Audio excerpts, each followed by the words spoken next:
Oh, hello! My name is Mara, and welcome to Books Like Whoa.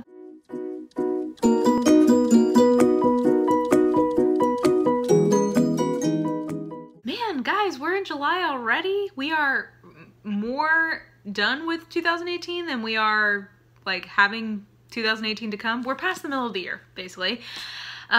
Yeah, time flies. This has been like kind of a crazy year, a lot of change, it's been a good year. It's been a really good year so far, but yeah, it's just kind of wild that we're this far into the year. And we are in the middle of the month now, and that means that it is time for me to do my What I'm Reading Right Now video. Yeah, I've had a pretty good reading month so far. I've been very focused for the most part on trying to get through the arcs that I had. I have a lot of e-arcs that I've been trying to get to and trying to get a little bit on top of. I got approved for a lot kind of all at once. So that has been a lot of what I've been spending my reading time doing. And then I have Booktubeathon coming up, so that will be a whole thing. So all that being said, let's get into some of the things that I've been reading, what I might read next, etc. So I have a couple of books that I just wanted to mention because I'm going to be doing reviews of them, so to pique your interest a little bit. One of them is How to Be Safe by Tom McAllister. I absolutely loved this book for a while. I thought it was going to be a 5-star read. It ended up being a 4.5-star read, but it's still fantastic. I'm about to film a full review of this that will be up, I believe, next week. But yeah, this was really good. And then another review I'm about to film is just a quicker one, kind of a yay or nay review of I Can't Date Jesus by Michael Arceneaux. And it was a memoir that I think was really good. I don't know that it's been getting a lot of hype, so that's kind of why I want to highlight it a little bit. But yeah, I really enjoyed it. And I think it has a very specific voice that is like interesting and needed in the bigger discussions of like what it means to be a gay person, what it means to be Black, what it means to be somebody who's lost their faith, etc., etc. So I really enjoyed both of those books, and like I said, you'll see reviews of those coming up this week and next week. A non-arc that I read, oh man, somebody's laying on their horn. A non-arc that I read that I absolutely just like really enjoyed was Sightwitch by Susan Dennard. I really wish that I had read this book first in this series. So this is a prequel. They call it a novella, but it's 230 pages. That's not a novella to me, that's a short novel. So it's a short novel that takes place slightly before the events of the first book. It is really good, and it also, I think, sets up the plot that is to come in a really helpful way. I think it really helps understanding world building. So my recommendation, if you are going to read the Witchland series, is to start with this book. I also think that it benefits from not being so scattered. I think the Wind Witch, I don't know that the author handled all the plot lines, at least to my satisfaction, as well as I would have liked her to.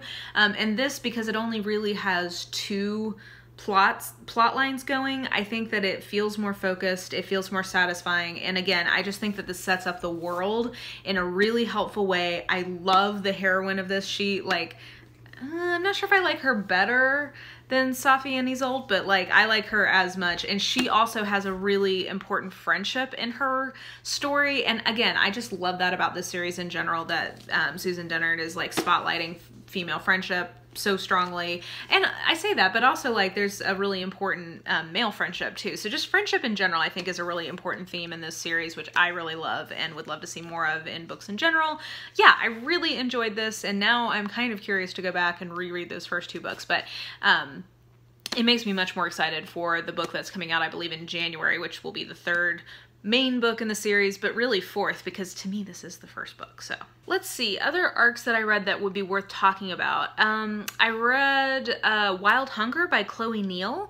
I never read any Chloe Neill before, so she writes urban fantasy / kind of paranormal romance, but I would probably put it more in the urban fantasy category.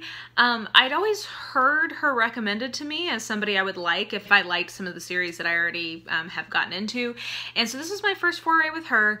I did enjoy it. I thought it was really good. I do think that there was some pacing issues, and I don't know. I basically just didn't think that it was a like really great book, but I did think it was really good. I think I gave it either a 3.5 or a 4-star. It was really enjoyable. I would definitely continue in that series, and it is a series that's a spin-off of another series, which I think is the Chicagoland Vampire series, and this is called Heirs of Chicagoland.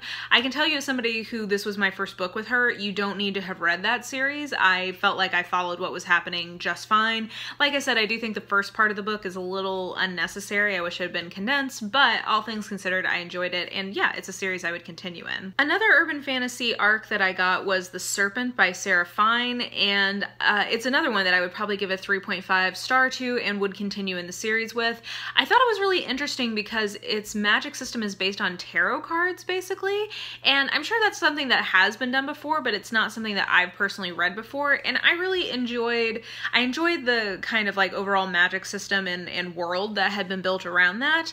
I do think that it's a little, the writing is not always as strong as I would like it to be, basically, and I think having so many cards kind of powers up the magic users in a way that I didn't find entirely enjoyable. Like, I think that they have too many powers, basically. So that's my only real criticism, but like I said, I am planning to continue in that series. I enjoyed it. I enjoyed what I read. Oh, a book that I should definitely mention that I read, and I will, I don't know, will I talk about this in my wrap up? I'll talk about it here just to be safe. So I had A Court of Frost and Starlight out from the library, so I decided to go ahead and read it. Now, I kind of Instagram storied my experience with this, and I'll say the same thing that I said in that, which is, do not get in your feelings and get upset that I read this first. This is my first Sarah J. Maas. Don't be upset about that. I am a veteran out of order series reader. It is not a problem for me. It does not diminish my enjoyment of books, okay? So like, I have a track record of being able to do this and it not being a problem. So please don't at me. And also, I've just heard so much about this series on YouTube that like, I knew who most of these characters were. I had some sense of what their plot line was. It was fine. This book was baffling to me because I have read books like this so many times, and they are usually on Kindle Unlimited, and they are usually self-published. I am beyond baffled that this was a major press, like a major publisher release in hardback. Like, this is a hangout book where all you're supposed to be getting out of this is time with your favorite characters. I can totally understand why somebody who bought this thinking that they were going to be getting like integral plot things in this book would be so disappointed. If there are integral plot things, I cannot imagine that they couldn't have been either referenced as like things that have happened in the next book. Like in the next book, they could say like, oh, remember when this happened? Like 100% that could have addressed anything that was necessary for the plot. And this was not, like, this was just hanging with your favorite characters with some smut, and the smut wasn't that good, guys. Like, there's better smut to be had. I guess what I want to extend my arms and open wide to people who love the Sarah J. Maas books for their smut. I'm not judging you. I'm just saying that, like, there's a whole world out there of better smut for you, and, like, I want you to find it because you deserve it. Like, you deserve good smut that is well written, that actually advances plot details, that's actually, like, sexier than what is in this. You deserve it. So keep looking. Like, I'm glad this has opened your eyes and like, oh, I'm open to this. Keep looking. I know that there's a lot of like bullshit patriarchy around reading smutty things, and that because this is packaged as like a fantasy thing, you feel less weird about it, but like, you're not getting what you need and you deserve better. So, I mean, one recommendation I have, if you like this book, it's not fairies and it is set in our world, so like, it's different. This is more Sarah J. Maas's fantasy romance, and what I'm about to recommend is urban fantasy romance. So like, I grant you that but like, try the Nalini Singh books. Like, those actually have like real political like machinations. It has like an overall plot arc, and like, her sex scenes are a lot better than this. So that's just my thoughts on that particular book. I will still go back probably and read Akamath, just because I've heard that that's the best in that series, and like, I was interested in the characters. I gave this like a 2.5 star. It wasn't the worst thing I've ever read. I just am truly baffled that this was like a major release from a real publisher and that people had to pay hardback prices for it. Like, that is what is confusing to me. Okay, so yeah, I've read like 12 books I think so far this month. And by the way, when I was looking at my stats, I realized that I historically do not read much in July. Like the highest number of books I have ever read in the last, I think 6 or 7 years, 7 years now that I've been tracking was 14. And for me, that's actually a pretty low number. And for that to be the highest number of books I read, like that surprised me. So I know I'm gonna set a record this month because I'm definitely still in the mood to read.